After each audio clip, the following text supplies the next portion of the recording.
RJD के कई बड़े नेताओं का इस्तीफा।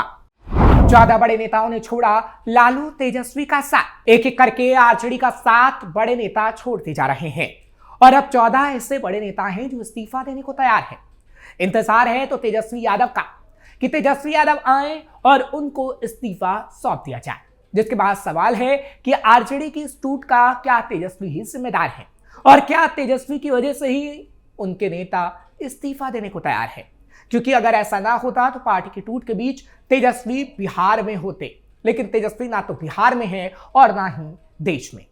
ऐसे में सवाल तो उठेंगे कि जिस पार्टी को लालू ने बड़ी मेहनत से बनाया, आज उस पार्टी को उन्हीं का बेटा ले डूबा। सवाल यह भी है कि कौन से वो 14 बड़े नेता हैं जो पार्टी से इस्तीफा देंगे। बेबाकी से सवाल भी पूछेंगे और उसका जवाब भी आपको देंगे। नमस्कार, कैपिटल टीवी का खास शो बेबाक सवाल देख रहे हैं आप। मैं हूं आपके साथ हर्ष भारद्वाज। बिहार विधानसभा चुनाव में मिली करारी शिकस्त के बाद राष्ट्रीय जनता दल की कुनबे में मची रार थमने का नाम नहीं ले रही है। एक तरफ नेता प्रतिपक्ष तेजस्वी यादव 4 दिसंबर से विदेश यात्रा पर हैं, वहीं दूसरी तरफ राजद के राष्ट्रीय अध्यक्ष लालू प्रसाद यादव दिल्ली में हैं। नतीजतन बिहार में उनकी पार्टी बिखरने लगी है। दिग्गज नेताओं ने इस्तीफों की छड़ी लगा दी है। साथ ही उन नेताओं ने पार्टी के A to Z किनारे और नेतृत्व की कार्यशैली पर गंभीर सवाल खड़े कर दिए हैं। पूर्व डीजी अशोक गुप्ता ने दिया इस्तीफा। हालांकि हाल ही में आपने देखा कि पार्टी को ताजा और बड़ा झटका पूर्व डीजी अशोक कुमार गुप्ता ने दिया था। उन्होंने राजद बुद्धिजीवी प्रकोष्ठ के प्रदेश अध्यक्ष पद और प्राथमिका सदस्यता से इस्तीफा दे दिया था। अपना त्यागपत्र प्रदेश अध्यक्ष मंगीलाल मंडल को भेजते हुए उन्होंने पार्टी नेतृत्व की कार्यशैली पर कड़ा हमला बोला था। उनका कहना था कि पार्टी में अब कार्यकर्ताओं का सम्मान नहीं होता, कार्यकर्ताओं के सम्मान की परंपरा खत्म हो चुकी है। शीर्ष नेतृत्व और जमीनी कार्यकर्ताओं के बीच गहरी खाई पैदा हो चुकी है। उन्होंने ये भी कहा था कि राजद में A to Z और सामाजिक न्याय का नारा सिर्फ दिखाने के लिए लगाया जाता है। वास्तविकता यह है कि टिकट वितरण में ऐसे सिद्धांतों को ताक पर रखा गया और इसलिए काफी आरजेडी नेता खपा हैं और अब इस्तीफा देने को तैयार हैं। विजय कृष्ण के जाने से गहराया संकट। वहीं अशोक गुप्ता से पहले राजद के कद्दावर नेता और पूर्व सांसद विजय कृष्ण भी पार्टी को अलविदा कह चुके हैं। 74 वर्षीय विजय कृष्ण ने लालू प्रसाद यादव को इस्तीफा भेजकर सक्रिय राजनीति से संन्यास की बात कही थी और अब अशोक गुप्ता ने भी पार्टी को बाय बाय कह दिया। राजद छोड़ने के बाद अशोक गुप्ता कहां जाएंगे, इस बात का खुलासा तो उन्होंने नहीं किया, लेकिन उन्होंने इतना जरूर कह दिया कि खरमास के बाद वो अपने अगले कदम के बारे में सबको बताएंगे, जिसके बाद उनके किसी दूसरे दल में जाने की अटकलें तेज हो गई हैं। सियासी जानकारों का मानना है कि जहां एक और लालू प्रसाद यादव दिल्ली चले गए, वहीं नेता प्रतिपक्ष तेजस्वी यादव 4 दिसंबर से विदेश यात्रा पर है।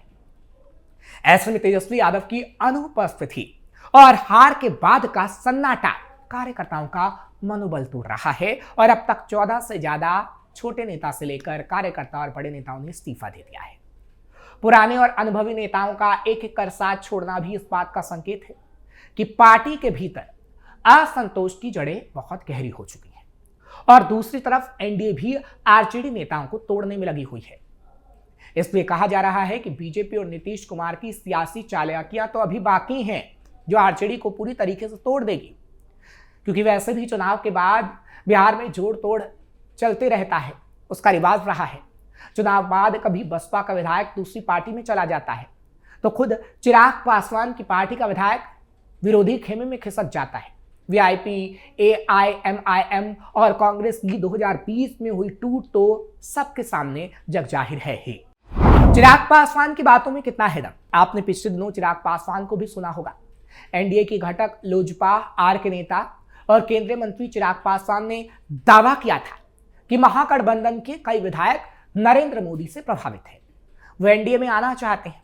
इस बीच एक चर्चा ये भी चल रही है कि कांग्रेस के साथ आरजेडी के भी कई विधायक का मन डोल रहा है। ऐसे विधायक कौन है, इस बारे में कोई नहीं बता रहा, लेकिन जेडीयू दावा कर रही है कि ऐसे 17 से 18 विधायक हैं जिनके टूटने की शंका जाहिर की जा रही है। कांग्रेस पर भी खतरा मिलने लगे हैं संकेत। वहीं आरजेडी के अलावा महागठबंधन की दूसरी बड़ी पार्टी कांग्रेस पर भी खतरा मंडरा रहा है। इस बार कांग्रेस के जीते विधायकों में 4 पिछले दिनों महागठबंधन की बैठक से नदारद रहे थे। वो कांग्रेस में टिके रह पाएंगे, इसे लेकर संदेह जताया जा रहा है। कहा तो यह भी जा रहा है कि उनकी डील जेडीयू से पहले ही हो चुकी है, वो कभी भी पाला बदल सकते हैं, जिसकी तस्वीर सामने आ सकती है। कांग्रेस के बारे में कयास को खारिज भी नहीं किया जा सकता, इसलिए क्योंकि 2018 में कांग्रेस ऐसी टूट का सामना कर चुकी है। तब कांग्रेस के 4 एमएलसी जेडीयू में शामिल हो गए थे। उनमें अशोक चौधरी तो कांग्रेस के प्रदेश अध्यक्ष भी रह चुके थे। छोटी पार्टियों के विधायक तोड़ना आसान। बिहार में यह कहा जाता है कि छोटी पार्टियों जैसे आईपी और बसपा के एक सीट पर जीत दर्ज की थी तो उनके विधायक ने पाला बदला था। बसपा का पुराना रिकॉर्ड रहा है कि उसके विधायक जीतने के बाद सत्ताधारी खेमे में चले जाते हैं। एआईएमआईएम का भी टूट का रिकॉर्ड रहा है। पिछली बार उनके 5 में से 4 विधायक आरजेडी के साथ चले गए थे। इंडियन इंक्लूसिव पार्टी का सिर्फ एक विधायक पहली बार सदन विधानसभा पहुंचा है। आरजेडी के भी कुछ विधायकों ने 2024 में फ्लोर टेस्ट के दौरान पाला बदल लिया था। उनमें प्रमुख थे आनंद मोहन के बेटे चेतन आनंद और बाहुबली अनंत सिंह की पत्नी नीलम देवी। इसलिए विधायकों में पाला बदल का खेल फिर से शुरू होना कोई आश्चर्य की बात नहीं है। हालांकि इस बार जो पाला बदलेंगे उनकी पसंद एनडीए के ही घटक दल होंगे। इसलिए एनडीए दावा कर रही है कि यह तमाम जो विधायक हैं आरजेडी के और क्षेत्रीय दलों के, वो हमारे संपर्क में हैं। राज्यसभा में होगा असर। बिहार विधानसभा चुनाव में कम सीटें आने का असर राज्यसभा में भी परिलक्षित होगा कि राज्यसभा के लिए 35 विधायकों का होना जरूरी है, जो महागठबंधन की सम्मिलित संख्या से तो पूरा हो जाता है। लेकिन इसके लिए सभी विधायकों का अपनी पार्टी में बने रहना जरूरी होगा। अगर यह संख्या घटती है तो विपक्ष यानी महागठबंधन एक भी सदस्य राज्यसभा में नहीं जा पाएगा। इसलिए आने वाला समय तेजस्वी यादव के लिए आसान नहीं दिखता। एक तो कोर्ट कचहरी के मामले में अलग से सिरदर्द उनके लिए बना हुआ है। बिहार विधानसभा चुनाव 2025 के नतीजों ने राष्ट्रीय जनता दल के भविष्य पर कई स्तरों पर गहरा असर डालना शुरू कर दिया है। इस चुनाव में पार्टी ने सबसे ज्यादा 143 सीटों पर उम्मीदवार उतारे थे, लेकिन नतीजा सिर्फ 25 सीटों तक ही सिमट गया, यानी 25 सीट ही आरजेडी जीती। राजनीतिक विश्लेषकों का मानना है कि बिहार विधानसभा में राजद की हार आने वाले सालों में दिल्ली की सियासत में भी पार्टी के लिए एक बड़ा संकट खड़ा कर देगी। 2030 तक ऐसा पहली बार होगा कि राज्यसभा में आरजेडी का एक भी सांसद मौजूद नहीं होगा। इसके साथ ही मुस्लिम समाज की नाराजगी की 18 आबादी के बावजूद उन्हें उप मुख्यमंत्री का चेहरा नहीं मिला। यह भी एक बड़ा फैक्टर बिहार में रहा और तेजस्वी के लिए यह बड़ा फैक्टर तेजस्वी को एक बार फिर से संकट में डाल सकता है। और इसलिए बार बार कहा जा रहा है कि तेजस्वी के लिए मुश्किलें एक बार फिर से खड़ी होंगी। दरअसल बिहार के अंदर अब आगे आने वाले समय में पाला बदलने वाले विधायक जल्द ही पार्टी में शामिल हो सकते हैं। जैसे आरजेडी के जो तमाम विधायक हैं वो बीजेपी या जेडीयू का दामन थाम सकते हैं। यह दावा इसलिए किया जा रहा है कि जेडीयू के प्रवक्ता नीरज कुमार की तरफ से दावा ठोका गया कि 17 से 18 विधायक उनके संपर्क में हैं।